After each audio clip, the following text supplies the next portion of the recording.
अदोर्यं वदेवं चिन्त्यं सहेतं पूर्वोत्तरूपं चरणं सदेयम् आत्मोस्वतां पूर्वमदैव चिन्त्यं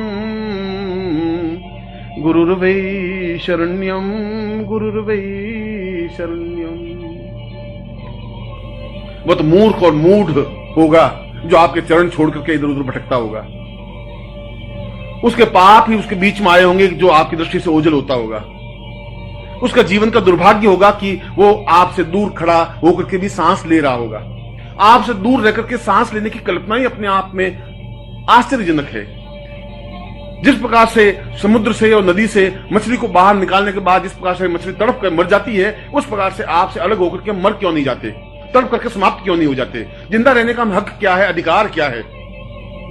जिस प्रकार से बिना चांद को देखे चकोर अपने सिर को फोड़ करके समाप्त हो जाता है, उसी प्रकार से हम सिर के फोड़ के समाप्त क्यों नहीं हो जाते? आपका वियोग हम कैसे सहन कर सकते हैं? ये कैसे संभव है कि आप दूर हो और हमारे प्राण हमारे शरीर में टिके रह सकें? ऐसे प्राणों की जरूरत भी नहीं है। ये प्राण तो व्यर्थ हैं, तुच्छ हैं। अपने आप में ऐसा लग रहा है कि जैसे मुर्दा शरीर में धड़क रहे हो। मुझे ऐसा शरीर नहीं चाहिए गुरुदेव, मुझे ऐसे प्राण भी नहीं चाहिए, मुझे ऐसी धड़कन भी नहीं चाहिए जो धड़कना बंद नहीं कर देती हो। उस धड़कन का महत्व और मूल्य क्या है जो केवल एक धड़क करके जिंदा रह जाती है? आप हो तो जीवन है, आप हैं तो संसार है, आप है तो खुशियां हैं, प्रसन्नता है, आह्लाद है, श्रेष्ठता है और दिव्यता है। और अगर आप नहीं हैं और मैं जीवित रहूं, यह मेरे जीवन का दुर्भाग्य है, यह मेरे जीवन की न्यूनता है, यह मेरे जीवन का अभाव है। वास्तव में मैंने कोई पाप किए होंगे कि मैं आपके वियोग को सहन करते भी जीवित हूं। वास्तव में मेरे जीवन के दुर्भाग्य होंगे कि आप नहीं हैं और मैं सांस ले रहा हूं। वास्तव में मेरे जीवन का ये न्यूनता है कि बिना आपके भी मैं सांस ले रहा हूं, खाना खा रहा हूं, पानी पी रहा हूं और चल रहा हूं। मैं मर क्यों नहीं जाता? मुझे समझ में नहीं आता कि मृत्यु मुझे दबोच क्यों नहीं लेती, समाप्ति क्यों नहीं कर लेती? क्योंकि मरने के बाद कम से कम मैं आपके पास तो रह सकूंगा। मरने के बाद मैं आपके चरणों लिपट तो सकूंगा, मैं आप में अनुरक्त तो हो सकूंगा, मैं आप में अपने आप को लीन तो कर सकूंगा। क्योंकि जहां पर भी मेरी मृत्यु हो, वहां से मेरी राख, मेरे देह की राख उड़ करके आपके चरणों में गिरे और उस राख पर आपके पांव पड़े। इससे ज्यादा सौभाग्य मेरे जीवन का क्या हो सकता है? मैं ऐसी देह नहीं चाहता, मैं ऐसा हृदय भी नहीं चाहता, मैं ऐसे प्राणों को नहीं चाहता जो आपके वियोग में, जो आपके अनुपस्थिति में जीवित रह सके, जागृत रह सके, स्पंदनशील हो सके, धड़क सके। ऐसे हृदय से कोई मतलब नहीं है। मैं तो आपको देखना चाहता हूं, मैं तो आपके पास रहना चाहता हूं।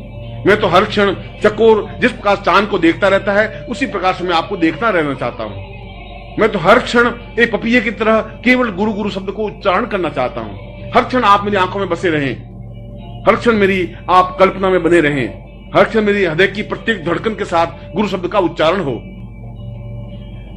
मेरा प्रत्येक शब्द गुरुमय हो, मेरा प्रत्येक चिंतन गुरुमय हो, मेरा रोम रोम आवाज दे सके गुरु गुरु, और इसके अलावा और किसी शब्द का मुझे ज्ञान नहीं हो। न मुझे गायत्री मंत्र की जरूरत है, न किसी काली मंत्र की, न लक्ष्मी मंत्र की, और किसी मंत्र की मेरी आवश्यकता है ही नहीं। क्योंकि जो मंत्रों में सर्वश्रेष्ठ और अद्वितीय मंत्र यदि गुरु मंत्र मेरे पास हैं, तो उससे श्रेष्ठ मंत्र और क्या हो सकता है? जहां परम तत्वाय नारायणाय गुरुभ्यो नमः है, वहां सब कुछ जीवन का श्रेष्ठता है, अद्वितीयता है, श्रेष्ठता है। और इसीलिए मैं चाहता हूं कि वे सारे क्षण जो मेरी जिंदगी में प्रभु ने मुझे दिए हैं, वे क्षण आपके साथ व्यतीत हों, आपके लिए व्यतीत हों। मेरा शरीर आपके काम आ सके, मैं आपके चरणों से लिपट सकूं, मैं आपकी देह से सुवासित हो सकूं, मैं आपकी सुगंध से आप्लावित हो सकूं, मैं चकोर की तरह आपको बराबर टकटकी लगाकर ताकता रह सकूं।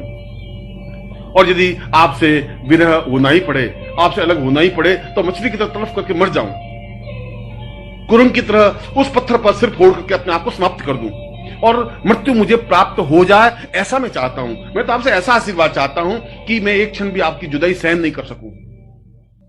मेरी आंखों से आंसू प्रवाहित हों और प्रत्येक आंसू पर आपका बिंब हो, मेरे प्रत्येक आंसू में आपका चित्र हो, मेरे प्रत्येक आंसू पर आपका नाम लिखा हो, मेरे हृदय की और मेरे गले की थरथराहट में आपका नाम उच्चारित होता हो, और मेरे हृदय की प्रत्येक धड़कन में आपके नाम का उच्चारण हो, गुरु मंत्र का उच्चारण हो। मैं जीवन की ऐसी स्थिति चाहता हूं। अगर ऐसी स्थिति मुझे प्राप्त होती है तो मेरा जीवन धन्य है, तो मेरा जीवन पवित्र है, तो मेरा जीवन दिव्य है। और अगर ऐसा नहीं है तो मेरे जैसा पापी, अधर्मी और कृतज्ञ कुछ नहीं हो सकता।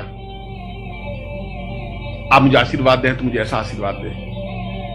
आप मुझ पर कृपा करें तो ऐसी कृपा करें कि मैं हर क्षण आपके पास रह सकूं, आपकी वाणी को सुन सकूं, आपके शब्दों को अपने हृदय में उतार सकूं। मैं एक टक आपको ही देखता रहना चाहता हूं। मैं एक टक आपको अपनी आंखों के माध्यम से पी लेना चाहता हूं। मैं एक टक आप में समाहित हो जाना चाहता हूं, एक रस हो जाना चाहता हूं, आप में लीन हो जाना चाहता हूं, क्योंकि गुरुदेव मैं आपकी शरण में हूं और केवल मात्र आपकी शरण में हूं।